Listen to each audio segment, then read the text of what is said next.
नमस्कार, आपण पाहता जय हिंद न्यूज मराठी।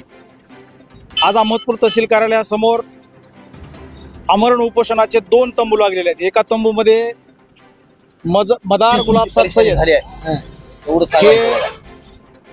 लिंगदाळ येथील शेतीच्या प्रश्नासाठी बसले असून त्यांनी गेल्या 2 वर्षापासून या तहसील प्रशासनास त्यांच्या शेतीच्या रस्त्यासाठी निवेदन देऊन त्यांनी वेळोवेळी त्या ठिकाणी तलाठी आणि मंडळ अधिकाऱ्यांना विनंती केलेली आहे, परंतु त्यांच्या शेताला अजूनही रस्ता मिळालेला नाही।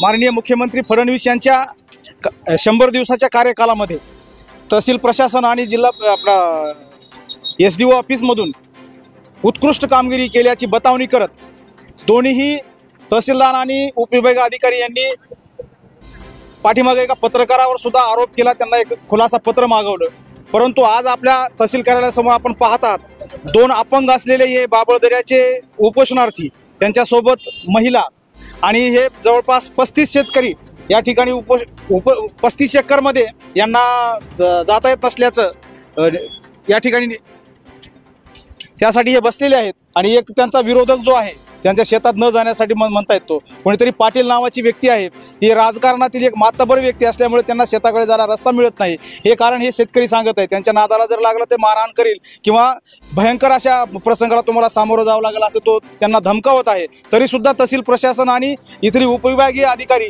त्यांच्याकडे लक्ष देत नाहीत किंवा त्यांचा प्रश्न सोडवण्यासाठी ते प्रयत्न सुद्धा करत नाहीत। अख्ख्या भर उन्हामध्ये आणि ऐन पावसाळ्याच्या दिवसामध्ये यांना तंबू टाकण्यासाठी सुद्धा यांच्याकडे पैसे नाहीत असं या शेतकऱ्यांचं म्हणणं आहे। तरीही प्रशासनाला त्यांच्या प्रश्नाकडे लक्ष द्यायला वेळ नाही आहे, ही खंत असलेली बाब आहे। त्यामुळं हे प्रशासन जागे कधी होईल आणि या लोकांना न्याय कधी मिळेल हे पाहणं अपेक्षित आहे।